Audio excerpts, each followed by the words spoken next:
No, who says? I will give you majority decisions. So the death penalty is illegal. Why are you saying so? Who says the death penalty is illegal?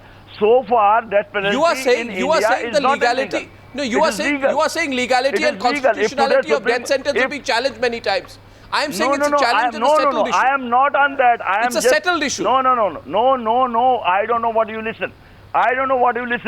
I am just within the contours of the debate that here is a case where the mercy petition has remained pending for a period of about 8 years, and despite that, now when this petition is dismissed, a person comes to the court. Yes. Again, I agree with Mr. Tulsi that, okay, judges have got the overall wisdom.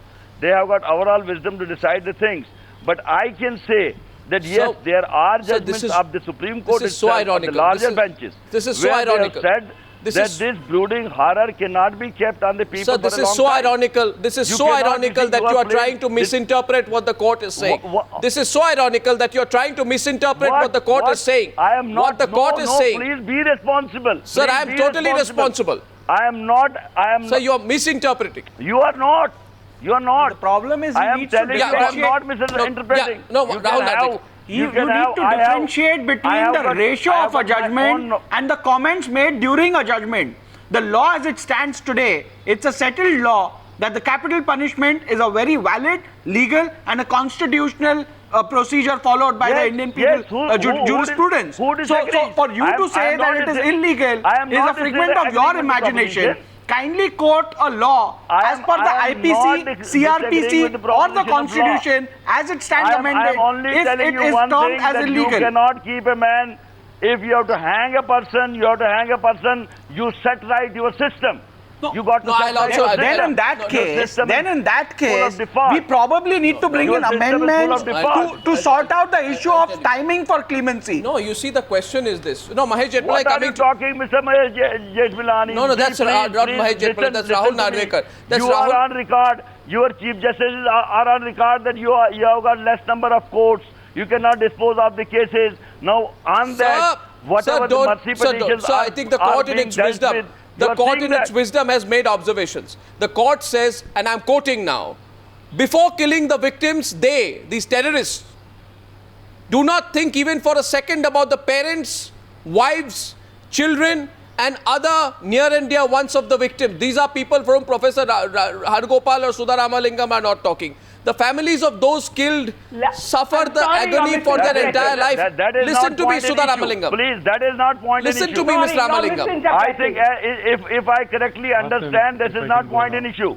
Point in issue is that if a mercy petition remains pending for such a long time, whether the court should again interfere or not. No, I have one more sentence. Point which I understand as a lawyer. I don't know what politics you have got in it, that I am not concerned. I have no politics. I'm asking the question. I am not concerned with your politics. It is unfair of you to accuse me of having politics. My question is this, Sudha Ramalingam, the court says... What else? It's politics. It's politics. I am watching in every case you can find that it's all politics, nothing else. Please, 1 minute, sir. Rightly that simple lady has said that politics has intervened. I have done... Sir, I am not a politician. There are enough politicians on the program.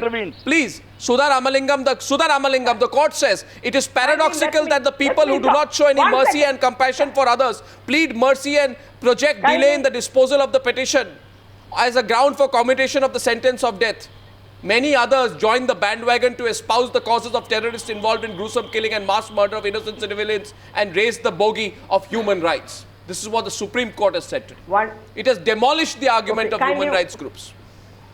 Would you let me talk? Yeah. See, I concur with what Professor Hargopal said completely. We are a civilized society. We are progressing. We are a democratic country. We are also a signatory to the various UN conventions. We also belong to the United Nations Organization as a member, trying to even secure a seat in the Security Council. We have got to show the world that we are above all these petty politics, and we also have to show the world also that we are compassionate. But we are not above the politics. Do you think that is real victim justice? Kindly let me talk.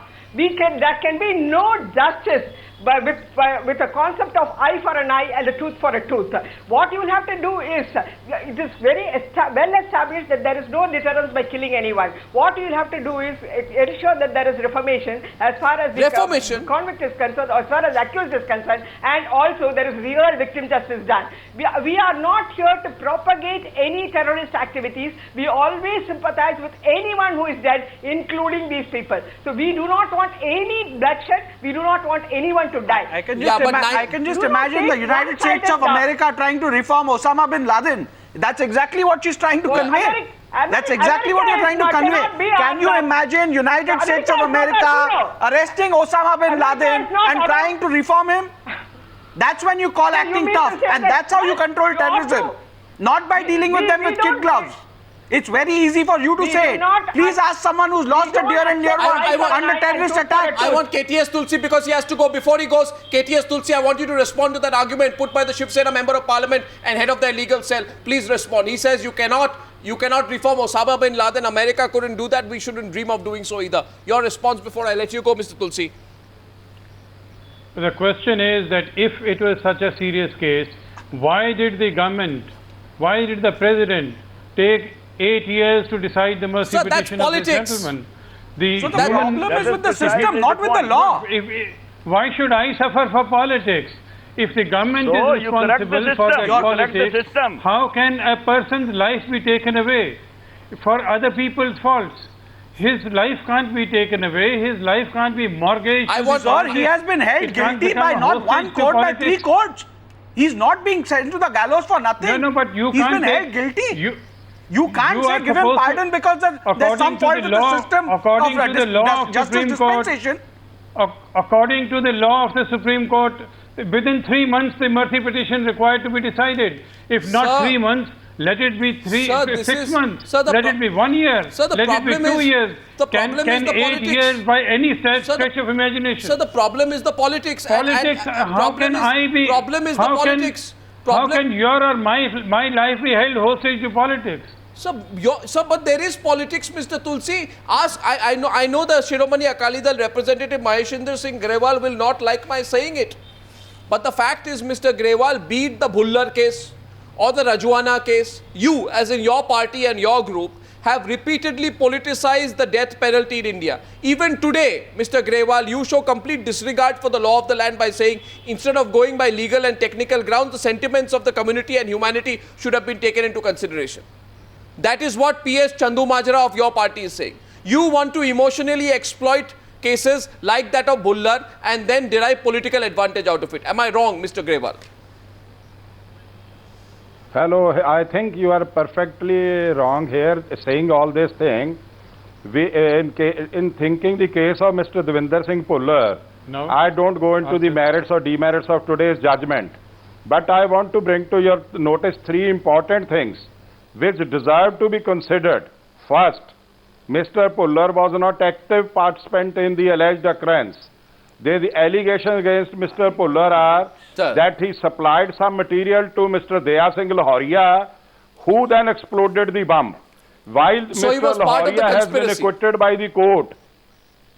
Are we discussing the merits of the judgment, or are we discussing whether the delay is justified? I mean, why are we sitting in judgment over the decision given by the apex court? The court, are you saying that the judgment of the apex court is flawed because of the facts on record? I am coming to that. I am not here to condone what you are saying or to confirm what you are saying. My thing is that the allegations that he supplied something to Daya Singh Lahoria acquitted. If he has supplied at all anything to Daya Singh Lahoria, then why Daya Singh Lahoria has been acquitted? This is one ground. Now, second, coming to this thing, the basic law of the land is that nobody should be condemned unheard.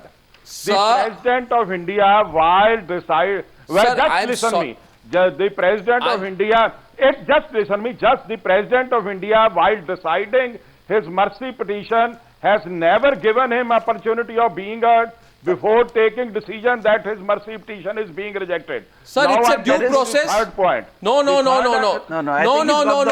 you are wrong, I'll have to. No, you are wrong. You are on wrong ground. Mahesh Jetmalani raised his hand. Mahesh Jetmalani is contradicting Mr. Grewal. Go ahead, Mahesh.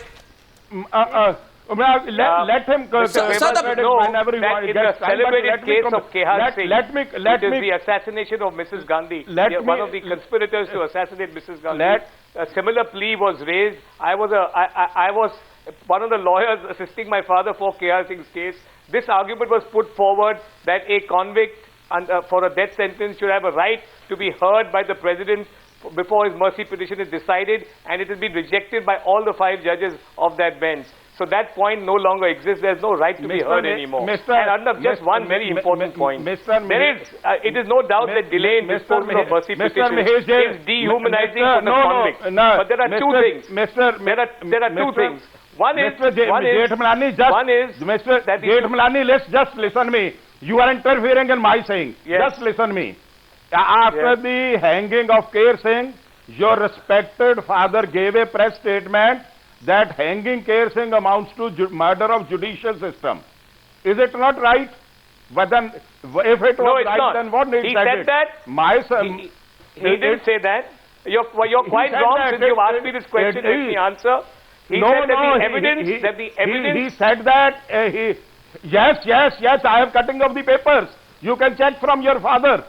He said this thing on record. He said that it's a case of judicial murder. The conviction of Kehar Singh was a case of judicial murder. But once it was accepted, everybody accepted the decision in that case. Now let me just tell you one thing. The answer to the dehumanizing aspect of delayed disposing of is to put a time frame.